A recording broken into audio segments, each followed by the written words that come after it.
안녕하세요. 오늘도 사연살롱을 찾아주셔서 감사합니다. 저는 한 번의 결혼 실패 후 현재는 고마운 남편을 만나 행복한 가정을 이룬 30대 여성입니다. 저한테는 눈에 넣어도 아프지 않을 5살짜리 귀여운 아들이 한 명 있는데요. 제가 엄마가 되어 보니 남편도 남편이지만 아들이 있어 너무 행복해요. 가끔은 나라는 사람이 이렇게 행복해도 되나?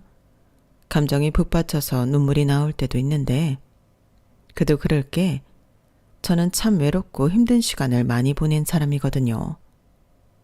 오죽하면 한때는 제 인생에 평범한 행복 따윈 없을 거라고 생각한 적도 있었는데 그런 생각을 하게 된 계기가 첫 번째 결혼의 실패였죠. 그냥 서로 안 맞아서 헤어진 거라면 그나마도 괜찮았을 텐데 저는 철저하게 이용당하고 배신당했어요.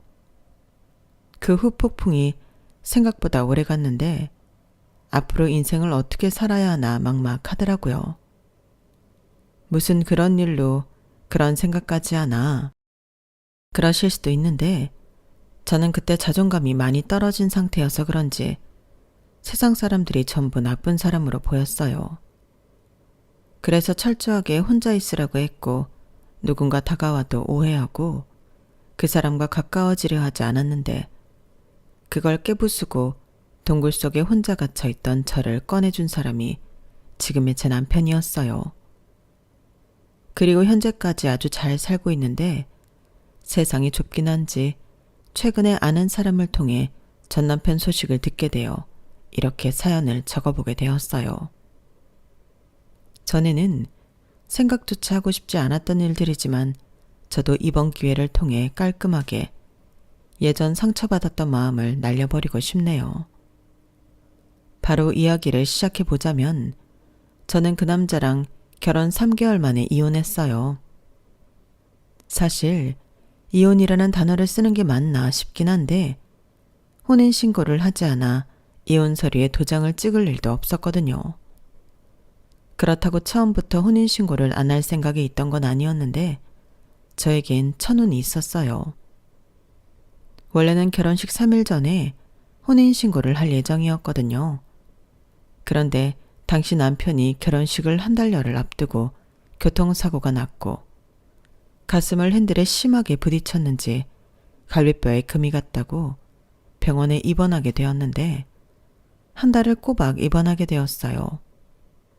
그 바람에 혼인신고는 저 혼자 가서 하기도 그렇고 결혼식을 올리고 하자며 연기하게 되었는데 신혼여행 다녀오고 이 일 절 겪다 보니 혼인신고를 하러 갈 겨를이 없었어요. 그뿐만이 아니었죠. 신혼집 명의도 원래는 시부모님의 등살에 공동명의로 할 예정이었는데 남편이 병원에 있어서 제 단독 명의로 하고 혼인신고를 하면서 변경할 예정이었는데 혼인신고도 하기 전에 남편과 헤어지게 되었으니 명의를 바꿀 필요도 없게 되었어요. 하지만 시부모님은 당연히 신혼집 아파트 명의가 자기 아들이랑 공동명의일 거라고 생각하셨기 때문에 꽁꽁 감추고 있던 당신들의 본심을 저에게 보이셨고 결과적으로 저는 운 좋게도 어떤 피해도 없이 그 인간들과 손절할 수 있었는데 아무리 금전적인 피해가 없었다고 해도 그런 인간들을 가족이라 여기며 믿었던 마음의 상처까지는 감출 수가 없었기 때문에 저는 힘든 시간을 보내야만 했어요. 머릿속으로는 빨리 알게 되어 손절할 수 있었으니 다행이라고 생각하면서도 마음은 또 그게 아니더라고요. 그런 데는 저만의 이유가 있었는데 저는 부모님이 모두 안 계셨어요. 아빠는 제가 중학교 때 편도암으로 돌아가셨고 엄마는 제가 대학교 4학년 때 불미스러운 사고로 돌아가셨거든요. 엄마가 돌아가셨을 때는 성인이었긴 했지만 엄마랑 단 둘이 살았기 때문에 그 슬픔은 상상 이상이었는데 제가 원래 타고나길 내성적이라 친구도 별로 없고 학교 가는 것만 빼면 거의 집에서만 있는 아이였거든요. 그래서인지 저한테는 엄마는 유일한 말동무이자 편한 친구 같은 존재였는데 그런 엄마를 떠나보냈으니 저는 견딜 수 없는 큰 슬픔에 잠길 수밖에 없었어요. 그리고 동시에 나는 이제 부모님이 모두 안 계신 고아라는 게 23살이었음에도 너무 무섭더라고요. 그런데 그것보다 더 무서운 것들이 있었으니 그건 바로 왕래도 하지 않았던 친척들이었어요. 평소 심지어 명절에도 본 적이 없던 친척들이었는데 저희 엄마가 남긴 보험금과 살고 있던 집을 노리는 건지 갑자기 저에게 전에 없던 싸구려 친절을 베풀면서 저를 자기들 입맛에 맞게 구워 삶으려 하더군요. 엄마는 살던 집인 아파트를 포함해 보험금까지 대략 4억 원 정도 되는 돈을 제 앞으로 남겨주셨는데 저한테는 그 돈이 어마어마하게 큰 돈이었어요. 그렇다 보니 제가 어리다는 이유로 자기들이 그 돈을 대신 관리해주겠다고 했는데요. 삼촌이 걱정이 돼서 그래. 요즘 세상에 하도 험하고 유혹도 많으니까. 그래서 하는 말이니 오해는 하지 말고 그 돈 삼촌이 잘 가지고 있다가 너 시집갈 때 줄게. 아우, 고양이한테 생선을 맡기지. 희진아, 너 그거 삼촌한테 주면 큰일 난다. 그 돈 가져가서 자기 빚 갚으려고 하는 심상이야. 그러지 말고 이모한테 맡겨. 이모가 그거 은행에 넣어서 빌려줄게. 뭐래? 네가 뭘 한다고 까불어? 그리고 은행에 넣어놓는다고 돈이 불어나냐? 요즘 세상이 어떤 세상인데 은행에 돈을 맡긴대? 됐고 삼촌한테 맡겨. 삼촌이 이런 말까진 안 하려고 했는데 이번에 기가 막힌 투자처가 있어. 거기에 넣기만 하면 10배나 수익이 난대. 너 삼촌 덕에 벼락부자 되는 거야. 이거 봐봐. 다 꿍꿍이가 있었던 거야. 희진아, 절대 믿지 마. 이거 사기야. 그러지 말고 이모한테 맡겨. 이모가 이번에 이사를 가는데 보증금이 필요하거든. 보증금은 절대 안전하다. 이모가 이사 갈 때 그 돈 빼서 은행에 넣어뒀다가 너 필요하다 가면 줄게. 아니다. 이모한테 맡기고 너 돈 필요할 때마다 은행처럼 뺏어 써. 어때? 아가씨, 그만해요. 그리고 도련님도 좀 적당히 하시고요. 희진이가 지금 무슨 정신이 있겠어요? 삼촌이고 이모면 어린 조카를 먼저 챙겨야죠. 희진아, 외숙모 집에 같이 살래? 엄마도 없는데 혼자 지내기는 좀 그렇잖아. 큰삼촌이랑 외숙모랑 서로 의지하며 같이 살자. 언니, 지금 뭐 하세요? 왜 언니가 갑자기 나서고 그래요? 아, 이번에 경식이 장가 가지? 혹시 우리 언니 유산 가지고 경식이 장가 보내려고 그러는 거예요? 맞죠? 아가씨, 무슨 말을 그렇게 해요? 사람을 뭘로 보고 내가 아가씨 같은 줄 아세요? 이거 왜 이래요? 며칠 전까지 경식이 장가 보내야 한다고 돈 빌려달라고 한 사람이 누군데? 그야 가족끼리 좀 도울 수도 있는 거잖아요. 그리고 나는 아가씨나 도련님처럼 돈만 달라고 한 게 아니라고요. 여기 누가 희진이 거둘 건데요? 저는 희진이까지 거둘 생각으로. 형수, 그만해요. 여기서 형수 속이 더 뻔해요. 그리고 거두긴 뭘 거둬요? 희진이가 몇 살인데. 야, 너 형수한테 그게 무슨 말버릇이야? 그리고 애선이가 남긴 유산이면 형제의 누리목도 당연히 있는 건데 뭘 그렇게 돈을 달라고 빌빌거리는 건지 진짜 못 봐주겠다. 어? 정말이야, 큰오빠? 그럼 우리 목도 있어?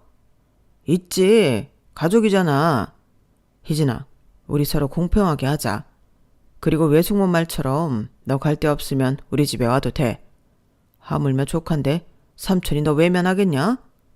경식이 오빠 장가 가면 방도 하나 비고 언제든지 와라. 이런 식으로 자기들끼리 북치고 장구치고 난리도 아니었죠. 그러니 저는 엄마의 유산을 지키기 위해 타고난 성격에도 불구하고 저는 점점 싸움닭이 되어야만 했는데요. 법도 다행히 제 편이라 저는 돈에 눈이 먼 엄마의 형제로부터 엄마가 남긴 유산을 지킬 수 있었어요. 그리고 이걸 고마워해야 할지 모르겠지만 친척들과 싸우면서 소심했던 성격도 어느 정도 고칠 수 있었는데 그걸 대학 졸업 후 직장 생활을 하면서 가장 큰 덕을 보게 되었죠. 그래도 타고난 성격을 전부 다 고칠 수는 없었는데 싸우는 건 곧잘해도 부침성 있게 남들에게 다가가는 건 어렵더라고요. 신입사원한테는 그런 점도 필요했는데 저는 그러지 못해서 가끔은 애를 먹어야 했거든요. 그러다 저보다 1년 입사가 빨랐다는 전 남편을 만나게 되었고 정말 도움을 많이 받았는데 자기도 처음엔 그랬다며 하나하나 친절하게 알려주더군요. 게다가 자기만의 노하우라며 나름 편한 팁도 알려줬는데 그게 정말 도움이 많이 됐어요.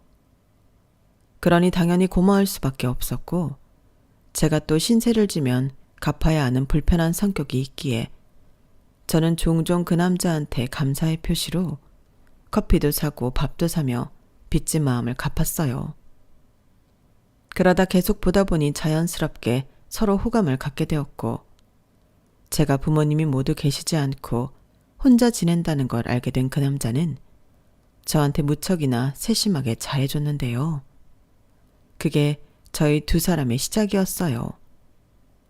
그리고 연인이 된 결정적인 사건이 하나가 있었는데 그때는 제가 심한 독감에 걸려 회사에도 출근을 하지 못했을 때였죠.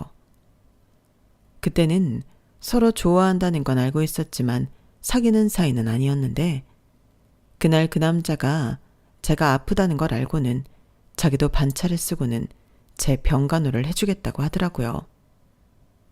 저는 행여 독감이 옮을까 괜찮다고 그럴 필요 없다고 말렸는데 그 남자는 무슨 말이냐며 막무가내로 자기가 제 병간호를 하겠다고 했어요. 그러면서 절 위해 물수건도 이마에 올려주고 손수 죽도 끓여줬는데 그때 그 남자가 그러더라고요. 다른 건 몰라도 혼자 있을 때 아프면 그게 제일 서럽잖아 라고 하는데 제 마음이 순간 모두 그 남자에게 넘어가 버렸죠. 안 그래도 몸이 아프니 마음도 약해져서 엄마가 많이 보고 싶었거든요. 그런데 그 자리에 그 남자가 엄마의 자리를 대신하고 있었으니 사랑에 빠질 수밖에 없었고 저희는 그날의 계기로 정식 연인 사이가 되었어요. 저는 그게 제 발등을 찍는 일인 줄도 모르고 이 남자라면 앞으로는 외롭지 않고 행복할 수 있을 거라고 착각을 했는데 그도 그럴 게 이 남자가 저한테 굉장히 잘해줬거든요. 그리고 저한테 저희 엄마가 남겨주신 유산이 있다는 걸 알았을 때도 그 남자는 단 한 번도 그 돈에 대해 궁금해하지 않았는데 솔직히 감동받았어요. 내가 사람을 정말 잘 골랐구나. 하늘에서 엄마 아빠가 저를 위해 이 사람을 보내준 게 아닐까? 정말 오만 가지 생각을 다 했는데 그래서 그 남자가 더 좋았어요. 그러다 기다리던 프로포즈를 받게 되었고 기쁨과 동시에 걱정이 밀려왔는데 제가 부모님이 없으니 친정이 없는 사람이잖아요.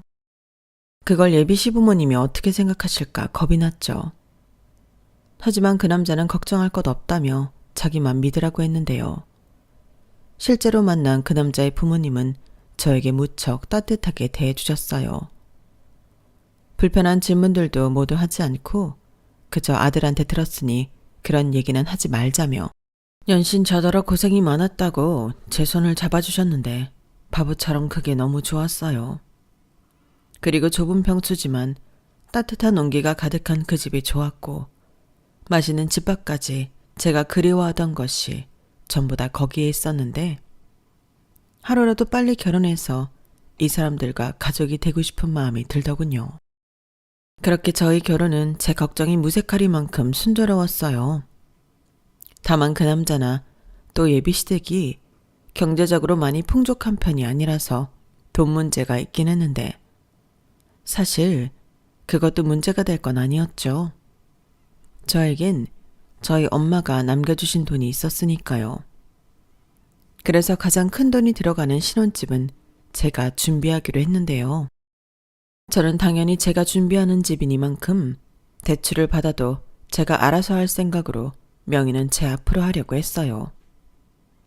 하지만 명의라는 게 예민한 문제인 건지 제 말을 들은 그 남자는 서운한 모습을 보였는데 그럼 자기는 와이프 집에 얹혀 사는 거냐고 했는데 게다가 시부모님도 한 가족이 되는데 이왕이면 공동명의로 했으면 좋겠다고 하셨어요.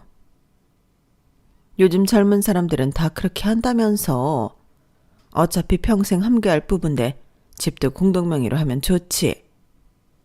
그래 아가, 우리가 다른 뜻이 있는 게 절대 아니고 지금은 몰라도 나중엔 그런 것이 문제가 되기도 할 것 같아서.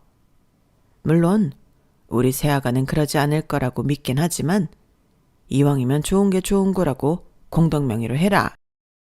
이렇게 그 사람들은 모두 공동명의에 목숨이라도 건 듯 강하게 공동명의를 밀어붙였는데 그땐 제가 멍청하게도 그러겠다고 했어요. 어차피 결혼하면 한 가족이 되는 건데 명의가 공동명의면 어떻고 단독명의면 어떤가 싶었거든요. 그리고 그때 당시 받은 집이 대출을 조금 받아야 했는데 그 남자가 공동명의를 해주면 대출금은 자기가 알아서 갚겠다고 했어요. 그뿐만이 아니라 자기가 생활비도 80% 부담하겠다며 나름 평등한 결혼 생활을 주장했는데 그러면 제 딴에는 나름 공평한 것 같아 그러자고 했죠. 그렇게 저희 두 사람은 서울 변두리 쪽이긴 했지만 인프라 좋고 역세권인 30평대 9억 아파트를 4억에 8,900에 매매하기로 했어요. 그런데 저에게 천운이 있었던 건지 계약서를 쓰러 가라고 한 날, 그 남자가 교통사고를 당했다며 연락이 왔고 하필이면 3중 추돌사고에서 가운데 차로 갈비뼈에 금이 가고 말았는데요. 그때는 금이 간 줄은 모르고 뼈가 부러진 것 같다며 난리도 아니었어요. 하지만 그렇다고 계약하기로 한 그 집을 날릴 수는 없었는데 저희가 매매하기로 한 그 아파트는 저희가 아니면 다음 사람이 기다리고 있는 매물이었거든요. 그러니 그날이 아니면 아파트 물건을 뺏길 수도 있는 상황이었는데 그래서 일단 제 단독 이름으로 계약서를 작성하기로 했죠. 그 남자도 어쩔 수 없는 상황이니 그러라고 했고요. 하지만 갈비뼈라는 게 아무리 금이 간 거라고 해도 시간이 제법 걸리는 일이었는데 그래서 한원 수 없이 대출도 제 이름으로 받게 되면서 명의는 제 단독 명의로 진행하게 되었죠. 나중에 신혼여행 다녀와서 공동명의로 바꾸자고 그때는 잘 알지도 못해서 쉽게 생각했는데 그 때문에 혼인신고도 미루게 되었어요. 그때는 그게 참 마냥 아쉽고 서운하기만 했는데 신랑이 다쳐서 병원에 있으니 어쩔 수 없다고 생각했죠. 그러다 겨우 결혼식 날짜에 맞춰 그 남자는 퇴원을 했고 하객은 단촐했지만 나름 행복한 결혼식을 올렸는데요. 그때까진 저를 기다리고 있을 지옥을 예상조차 하지 못했죠. 남편이 된 그 남자도 그렇고 시부모님도 너무 좋으신 분들이니까 더 상상도 하지 못했어요. 그냥 이제부터는 나도 가족이 생겨 그저 행복하게 오래오래 잘만 살면 된다고 생각했는데요. 그런 저의 꿈은 길게 가지도 못하고 산산조각이 나고 말았어요. 그리고 그 시작은 신혼여행을 다녀온 직후였는데 시부모님이 아무런 연락도 없이 양손 가득 짐가방을 한가득 들고 저희 집에 오셨어요. 저는 그때 회사에서 근무 중이라 경황이 없었는데 일부러 그 점을 노리신 것 같더라고요. 그래도 어쩔 수 없는 건 시부모님이 올라오셨다는 거였고 남편은 올라오신 시부모님을 다른 곳에 가 계시라고 할 수 없으니 집 비밀번호를 알려주겠다고 하더군요. 솔직히 그때는 저도 살짝 기분이 언짢았어요. 아무리 제가 좋아하는 시부모님이라고 해도 주인도 없는 신혼집에 불쑥 찾아오시는 건 상식 밖의 행동이라고 생각했는데 남편은 그렇게 생각할 필요가 없다고 저를 설득했죠. 엄마가 밥도 해주고 청소도 해주려고 왔대. 우리 바쁘니까. 아무리 그래도 이건 좀 그렇지. 나 아침에 늦잠 자서 집도 엉망인 채로 그냥 나왔는데. 괜찮대도 우리 엄마 그런 걸로 며느리 흉보고 그럴 사람 아니야. 몰라. 아무튼 나는 이렇게 불쑥 오시는 건 아니라고 생각해. 나는 이왕이면 좋은 모습만 보여드리고 싶단 말이야. 다음부터는 이렇게 하시지 않게 자기가 좋게 말씀드리면 안 돼? 안 될 건 없는데 듣고 있자니 은근히 기분 나쁘다. 자기 혹시 우리 엄마 아빠 시부모라고 멀리하고 싶은 거야? 결혼 전에는 그렇게 알랑방귀를 끼더니 결혼하자마자 본색을 드러내는 거냐고. 무슨 말이야. 내가 언제? 나도 아버님 어머님 좋아해. 다만 연락하고 약속을 하고 오셨으면 좋겠다는 것뿐이야. 거꾸로 우리가 시부모님이랑 약속도 하지 않고 불쑥 시댁에 가면 시부모님은 좋아하실까? 당연하지. 한 가족인데. 그게 뭐가 기분이 나쁘다는 거야? 야, 진짜 그렇게 안 봤는데 자기도 별 수 없구나. 왜? 정식 며느리 되니까 시부모님 꼴도 보기 싫어? 왜 점점 말을 그렇게 해? 입장 바꿔서 만약에 우리 부모님이 살아계셔서 똑같이 했다고 생각해봐. 자기는 그럼 좋아? 따질 걸 따져라. 자기는 그런 부모도 없는데 여기서 그런 말이 왜 나와? 막말로 친정도 없는 자기를 묻지도 따지지도 않고 받아준 게 우리 엄마 아빠야. 지금 뭐라고 했어? 그런 부모도 없는데 왜 그런 말을 하냐고? 그래, 나 친정 부모 없다. 말을 꼭 그렇게 해야겠니? 묻지도 따지지도 않고 나 받아줬으니까 나는 뭐 무조건 복종해야 한다는 거야? 그럼 며느리가 시부모한테 복종하지 명령하냐? 됐다. 나는 적어도 자기가 우리 엄마 아빠한테 그렇게 적대심 볼 줄 몰랐다. 저는 저를 나쁜 며느리로 몰아가는 남편한테 서운하다 못해 화가 났어요. 그리고 아무리 화가 났다고 해도 할 말 못할 말은 가려서 해야 하는데 저런 말을 아무렇지 않게 하는 남편을 보며 충격에 온몸이 부들부들 떨렸는데요. 그렇게 퇴근에 무거운 걸음으로 신혼집에 가니 집안은 아주 난장판이 따로 없었어요. 주인도 없는 집에서 미리 그러기로 한 건지 친구분들을 불러다 아주 잔치를 벌이고 계시더라고요. 심지어 시아버님은 술에 취해서 몸도 제대로 가누지 못하셨는데 저를 보자마자 반갑다며 껴안으라고 하셨어요.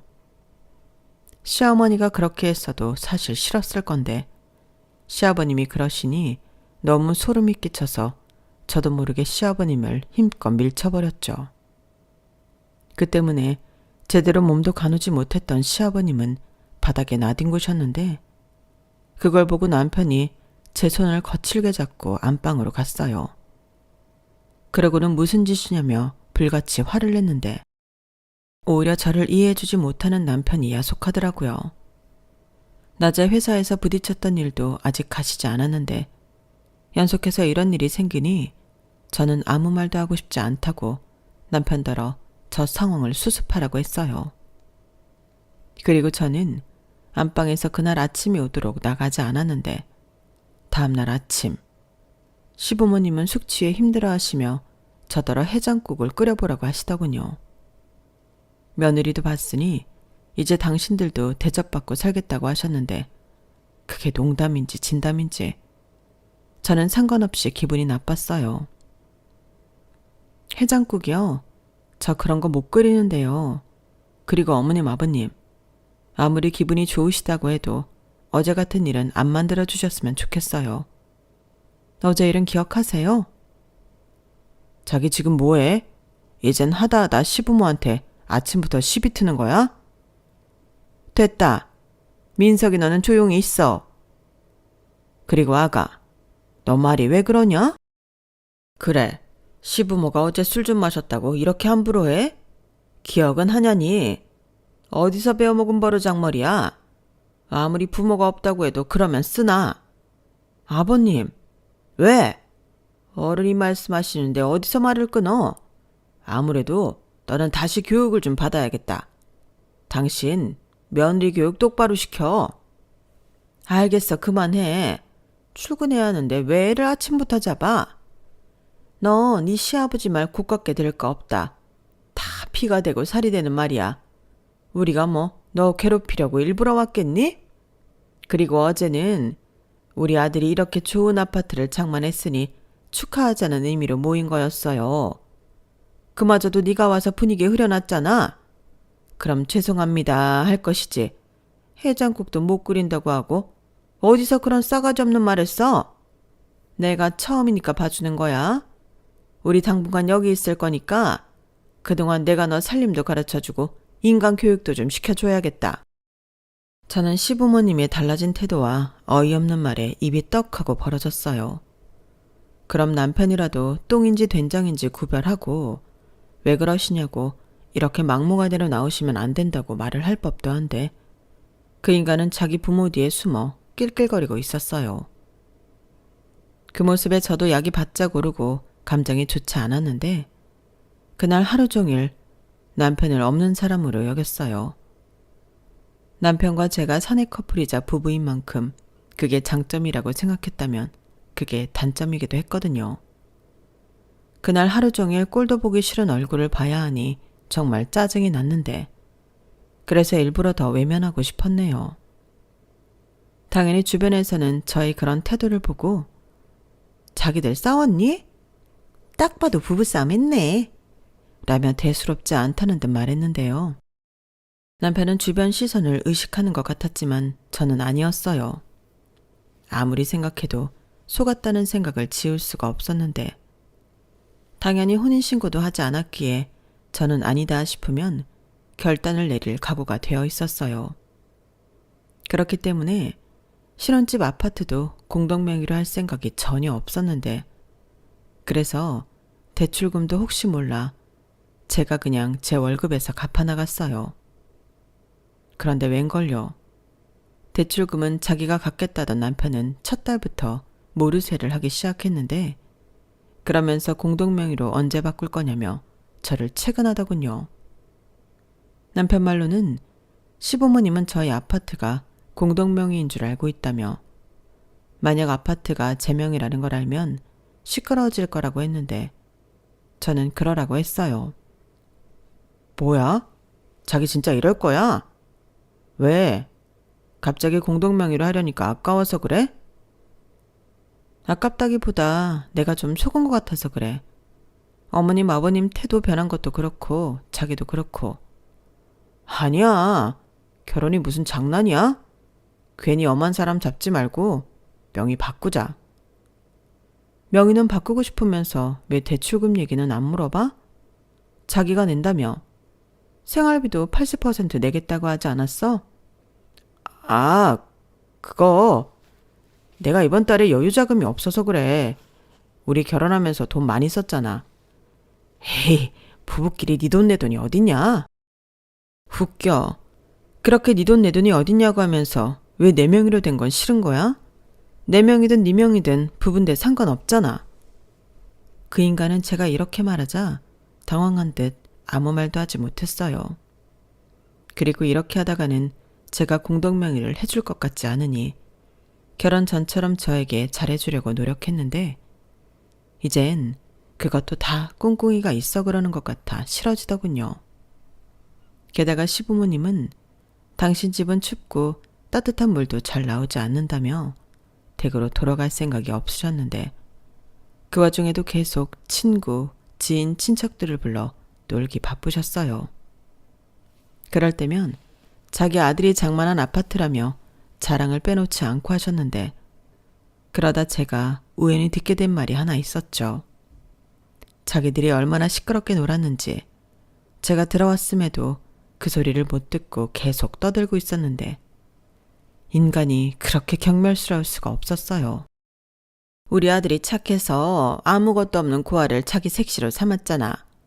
쥐뿔 아무것도 안 해왔는데 어쩌겠어. 우리 아들이 좋다고 하는데 그래서 우리도 그냥저냥 품기로 했지. 그래도 애는 착해. 부모 없는 게 걔 잘못은 아니잖아. 아우 형님도 참 어쩜 그렇게 마음이 넓으셔? 우리 민석이가 형님을 닮았네. 나는 또 고아랑 결혼을 시킨다길래 며느리가 돈이 많은가 했지. 어머, 동서도 참 못 말려. 그러게 돈이라도 많았으면 그것도 나름대로 좋았겠지. 그래도 어째? 없는 돈을 어디서 만들어 오라고 할 수도 없잖아. 그래도 우리 아들이 잘 버니까 괜찮아. 지가 서방복이 있는 거지. 그러니까 어디 가서 이런 서방이랑 시부모를 만나? 형님, 진짜 존경합니다. 저 말을 듣는데 저는 피가 차갑게 식는 것 같았어요. 그리고 보란 듯이 요란한 소리를 내며 저는 집 안으로 들어갔는데 그러자 시어머님 얼굴이 하얗게 질리더라고요. 아무래도 자기가 한 말을 제가 전부 들었을까봐 겁이 났던 모양이었죠. 하지만 다른 사람들 앞에서 센 척은 하고 싶었는지 어울리지도 않는 고상을 떨며 저에게 와서 친척들한테 인사를 하라고 했는데요. 일단 인사는 깍듯이 드렸어요. 나중에 책 잡히고 싶지 않았기 때문에 어떤 빌미도 만들어주고 싶지 않았거든요. 그리고 저는 일부러 시어머니를 향해 웃으며 오늘도 댁에 안 가셨네요. 경비 아저씨가 조용히 좀 해달라고 연락이 왔어요, 어머니. 계속 이렇게 다른 집에 민폐 끼치면 저희 얼굴 들고 여기 못 살아요. 라고 말했는데 그 소리를 듣자 시어머니 얼굴이 울그락불그락 장난이 아니더군요. 아무래도 제가 자기를 다른 사람들 앞에서 개망신시켰다고 생각하는 데 보였어요. 그래서인지 그 자리를 서둘러 파했고 마치 저를 잡기로 마음먹었다는 듯 저더러 나와보라고 호통을 치셨는데 저는 올 것이 왔다고 생각했어요. 저 역시 이렇게 된 거 다 끝장내기로 마음먹었거든요. 그렇게 결혼하고 2달이 안 됐을 때였는데 제가 생각해도 너무 짧은 기간이라 어이가 없었어요. 하지만 그들은 초장에 저를 잡아 자기들 구미에 맞게 구워 삶으려고 했는데 제가 너무 좋은 모습만 보여드렸나 싶었어요. 제가 아무리 겉모습이 순해 보이고 성격도 소심한 편이라고 하나 저희 엄마 돌아가시고 싸움은 곧잘하게 되었는데 그것까지는 그 사람들도 차마 몰랐을 거예요. 그래서 이참에 저도 저들이 모르는 모습을 보여줄 심성이었는데 전에 외갓집 친척들과 싸울 때는 그렇게 떨리더니 희한하게 시부모님과 싸울 때는 하나도 떨리지 않더라고요. 그리고 저부터 선빵을 날렸는데요. 그냥 대놓고 불편하니 제 집에서 이만 나가달라고 돌직구를 날렸어요. 그러자 어이없다는 듯 뭐? 네 집? 얘 말하는 것 좀 봐? 라고 말했고 시아버님도 너 전에도 내가 경고했는데 말 그따구로밖에 못하냐? 어디 시무무한테 나가라 말아야. 네가 뭔데? 라며 소리를 지르시더군요. 저는 그 목소리들도 전부 녹음하기 시작했어요. 이윽고 타이밍도 좋게 남편이 퇴근했고 제가 자기 부모랑 싸우고 있으니 화들짝 놀라 뛰어왔는데 전에 제가 겁을 한번 줘서 그런지 안절부절 못하더군요.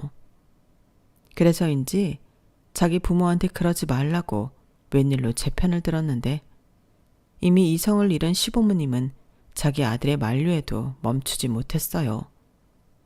아마도 자기들이 아쉬울 것이 없다고 생각해서 더 과감하게 행동하는 것 같았는데 이윽고 자기들은 자기 아들 집에 있는 거니 저는 빠지라고 하더군요. 그 말을 듣는데 정말 웃겼어요. 무슨 사이좋게 기억 상실증이라도 걸린 건지 제가 이 아파트를 저희 엄마 유산으로 샀다는 걸 잊어버린 것 같았는데 잊어버렸다면 다시 생각나게 해드려야죠. 어머니, 아버님, 이 집 아드님 집 아니고 제 집이에요. 잃어버리셨나 본데 저 무일푼으로 시집 온 거 아니고요.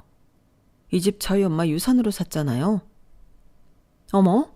그래서 유세라도 떨어보고 싶니? 아니 어떻게 된 게 너는 시집을 왔으면 시부모 폭력할 생각을 해야지 대접을 받으려고 하니? 여보, 아무래도 우리 며느리가 지는 부모가 하나도 없는데 우리 아들은 부모가 살아있어 셈이 나나 보네. 그래서 뭔 우리 아들이랑 우리를 이간질이라도 시켜보려고 하나? 그래서 자꾸 우리더러 이 집에서 나가라는 거지? 엄마 아빠 그만 좀 해. 아니 이 사람이 언제 그랬다고. 그리고 엄마 아빠도 솔직히 너무했잖아. 갑자기 와서는 1달 넘게 죽치고 있었으면서. 뭐야? 너 지금 누구 편을 드는 거야? 글쎄 쟤한테 한 소리 들었냐? 왜? 제가 우리를 당장 내보내라고 너한테도 함부로 하든? 저래서 부모가 없으면 부모 없는 티가 난다고 하는 거야. 내가 이제 와서 하는 말인데 나는 너 처음 볼 때부터 마음에 안 들었다. 듣기는 했지만 실제로 보니 그늘이 가득한 게 재수가 없었어. 그나마 네가 네 엄마한테 받은 유산이 있다고 해서 꾹 참고 받아줬더니 이게 어디서 겁도 없이 덤벼? 그러게 말이야. 비빌 언덕이 없어서 찍소리 하지 않고 구분구분 할 줄 알았더니 지 주제도 모르고 할 말 다 하고 있네. 생긴 건 꼭 순둥이처럼 생겨서는 속에는 은큼하게 꼬여 있다니까. 저걸 어디서부터 뜯어 고쳐야 하나? 정말 왜들 그래? 그만해. 자기야, 내가 알아서 수습할게. 너는 아까부터 왜 쟤한테 쩔쩔매고 그래? 너 무슨 약점이라도 잡혔어? 네가 뭐가 아쉬워서 이러는 거야? 정말이지. 저 말도 안 되는 새 식구를 보고 있자니 짜증이 나서 미칠 것만 같았어요. 그리고 이젠 더 연기할 필요도 없다고 생각하는 건지 자기들 입으로 술술 얘기하는 진실 속에 저는 제가 철저하게 속았다는 걸 알 수 있었는데요. 그것도 모르고 저 인간들을 새로 생긴 가족이라 여기며 좋아했던 제 스스로 용서가 되지 않았어요. 그래서 지금이라도 정신을 차리고 잘못된 걸 바로잡기로 했는데요. 일단 집 명의가 공동명의가 아니라는 것부터 깠어요. 그러자 시부모님 얼굴이 놀란 듯이 멍해 있었는데 자기 아들을 보며 정말이냐고 거의 울 것 같이 물으시더군요. 뭐야? 민서가 아니지? 너 공동명의 한다고 했잖아. 그게 내가 교통사고 당해서 그때는 어쩔 수 없이. 이런 팔푸나. 그래도 그렇지 어떻게 그런 걸 엄마 아빠한테 말을 안 해? 말했어봐. 아주 날 하루 종일 들들 볶을 거잖아. 그래서 내가 조만간 하려고 분위기 잡고 있었는데 엄마 아빠가 망쳤잖아. 네가 말을 안 하는데 우리가 어떻게 알아? 우리는 그것도 모르고 집도 팔고 여기 눌러 앉으려고 온 건데. 뭐? 엄마 아빠 미쳤어? 그 집을 왜 팔았어? 그럼 그 돈은? 그게 몰라. 네 형이 신용도 안 좋은 게 어디 사태를 썼다고 당장 죽는다고 쌩 난리를 피워서 일단 급한 불은 끄려고 헐값에 팔았어. 그래도 새끼는 살려야지. 내가 정말 못 살아. 얘기 다 하셨어요? 그럼 다시 제가 말씀드려도 될까요? 여기 제 명의 집이고 대출금도 제가 갖고 있으니 저 사람 지분은 하나도 없어요. 그러니 지금 당장 가지고 온 짐 들고 나가세요. 아, 아들도 꼭 챙겨 나가시고요. 자기야, 나까지? 정말 왜 이래? 자기라니 우리 혼인신고 안 한 건 몰라? 우리 법으로 남이야. 이혼하고 자식할 것도 없다고. 이건 또 무슨 소리야? 니들 결혼식 전에 혼인신고 한다고 하지 않았어? 그게... 저 사람 사고가 저한테는 천운이지 뭐예요. 아드님 사고 나는 바람에 저는 다행히 제 인생 말아먹지 않게 되었네요. 아무래도 하늘에서 저희 엄마 아빠가 이렇게 될 줄 알고 저를 도우셨나 봐요. 뭐야? 그럼 어떻게 되는 건데? 그래도 니들 결혼식 올렸잖아. 그럼 사실혼이지? 사실혼? 2달 살았나? 그런 것도 사실혼이 되나요? 공동으로 재산을 형성한 것도 없고 애도 없고 우리 사이에는 정말 아무것도 없는데. 자기야, 그래도 이건 아니지. 우리 서로 사랑해서 결혼했잖아. 그리고 여기 가정 가구 내 돈으로 한 것도 많아. 그래? 알겠어. 그럼 그것들 싹 다 가지고 가. 나는 괜찮으니까. 너 진짜 치사하게 이럴래? 치사해요? 제가요? 어머님이 전에 그러시던데 제가 고아인데 무일푼으로 시집왔다고. 애는 착하다고. 그런데 이렇게 막말하시면 안 되죠, 아주머니? 뭐? 너 정말 막 나가는구나. 아무리 그래도 어른한테 못하는 소리가 없어. 야, 너 당장 우리 엄마 아빠한테 사과해. 돈 있으면 다냐? 그래, 다다. 사람은 이렇게 뒤통수를 쳐도 돈은 안 그러잖아. 그리고 그 돈에 눈 멀어서 여기까지 온 너나 니네 부모에 비하면 나는 양반 아니니? 남편과 시부모님은 저의 당당한 태도에 많이 당황한 듯 충격에 빠진 얼굴이었어요. 아마 혼인신고도 안 되어 있고 아파트도 공동명의가 아니라는 사실만으로도 큰 타격을 입긴 했겠죠.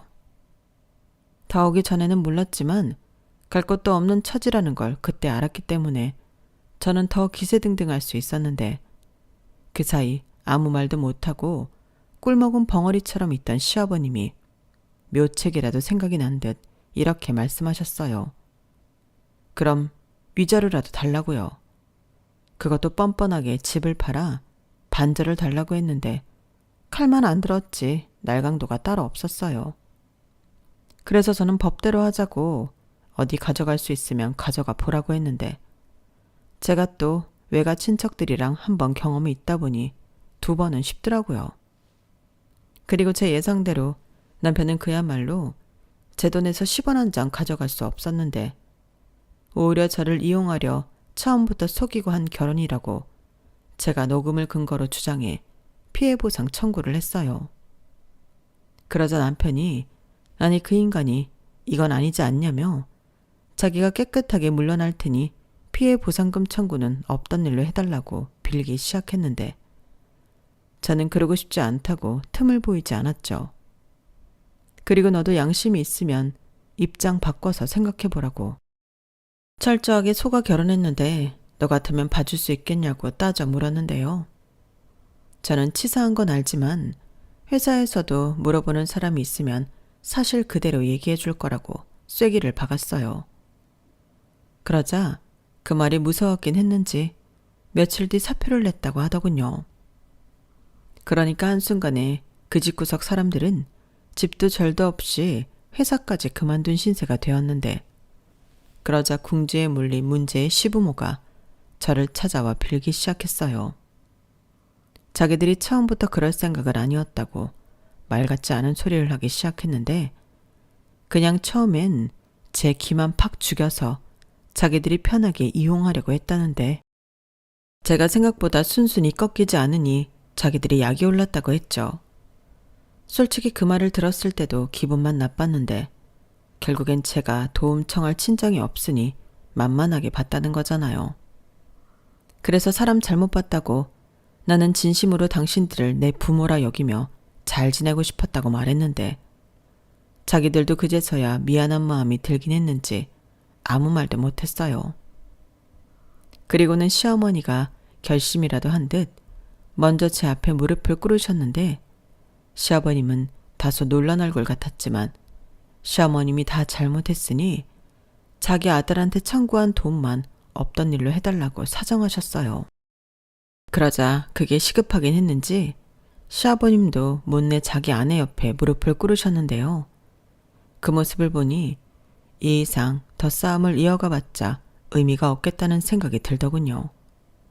그래서 다시는 제 앞에 나타나지 않고 저에 대한 어떤 잘못된 사실도 떠들지 않겠다는 각서를 받고 제 짧은 결혼 생활을 정리했는데 그렇게 정리하고 보니 꼬박 3개월이 지나 있었어요. 그러니까 혼인신고도 하지 않은 채 3개월 만에 제 결혼이 파탄난 거였는데 그땐 좀 많이 힘들었어요. 소위 말해 현타가 왔는데요. 그 사람들이랑 신나게 싸울 때는 몰랐는데 그 후폭풍이 나중에 크게 오더군요. 결국 저도 회사를 그만두고 반년 정도는 정신치료를 받으며 쉬어야 했어요. 아니면 정말 우울증에 제대로 살 수 없을 것만 같았는데 불행 중 다행이라고 해야 할까요? 집값이 많이 올랐다고 하더라고요. 산지 얼마 되지도 않았는데 집값이 올랐다고 하니 그땐 누가 거짓말하는 것 같고 실감이 나지 않았는데 3년 정도 지나 그 집을 팔았을 때는 무려 2억이라는 차익을 남기고 집을 팔 수 있었어요. 이걸 고맙다고 해야 하는 건지 참 우픈 사연이 아닐 수 없었는데 저는 그 뒤 정말 죽을 힘을 다해 살자고 다짐했죠. 더 이상 사람을 믿지 않고 저 혼자 살겠다고 다짐했던 건데요. 많은 사람들 속에 저만 혼자란 건 역시 너무 힘들었어요. 그래도 또다시 상처를 받는다면 그때는 제대로 살 수 없을 것만 같아서 저는 살기 위해 철저히 혼자가 되기로 마음먹었는데요. 사람의 인연이라는 게 놀랍게도 그렇게 밀어내기만 하는 저였는데 묵묵히 저를 기다려주겠다는 지금의 남편을 만나게 되었어요. 사람에 대한 기대도 없는 저였는데 그런 신뢰를 회복하기까지 꼬박 5년이 넘게 걸렸고 저는 그 사람의 한결같은 모습에 마음이 움직여 내 인생의 마지막 모험이라는 생각으로 그 사람이 내민 손을 잡았죠. 그러자 제 인생이 180도 달라졌어요. 그토록 바랬던 따뜻했던 가정을 꾸릴 수 있게 되었거든요. 그리고 마치 이 행복을 놓치지 말라는 듯 결혼하고 3개월 만에 아이가 찾아왔는데 임신 기간 내내 저는 이보다 행복할 수 없을 정도로 극진한 대접을 받았어요. 저에겐 홀 시어머니가 계신데 전부터 딸이 너무 갖고 싶었다며 저를 며느리가 아닌 딸로 생각해 주시거든요. 그래서인지 자나깨나 시어머니는 임신한 제 걱정뿐이었는데요. 전에 겪었던 시어머니와 너무나도 다른 모습에 저는 새삼 저희 시어머니에게 너무 감사했어요. 너무 극과 극의 시어머니를 겪다 보니 제 스스로도 신기할 따름이었는데 제가 사랑스러운 아들을 낳자 저와 남편 시어머니까지 모두 행복한 비명을 질렀죠.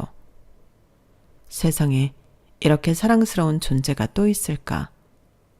저는 제가 낳았음에도 믿기지 않았는데요. 시어머니는 제 덕에 귀한 손자까지 얻었다며 제가 복덩이라고 하셨어요.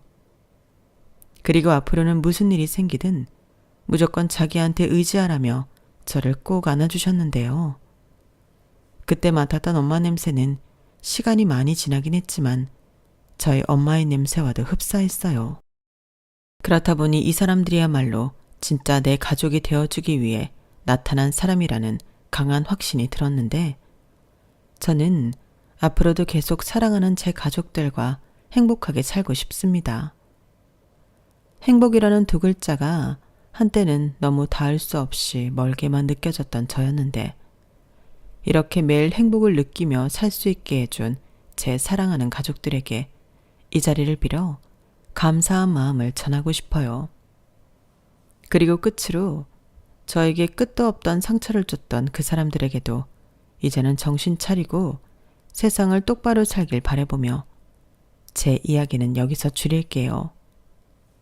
일기도 잘 쓰지 않는 제가 이렇게 긴 글을 써본다는 게 쉽진 않았는데 긴 사연 읽어주시고 들어주셔서 감사합니다.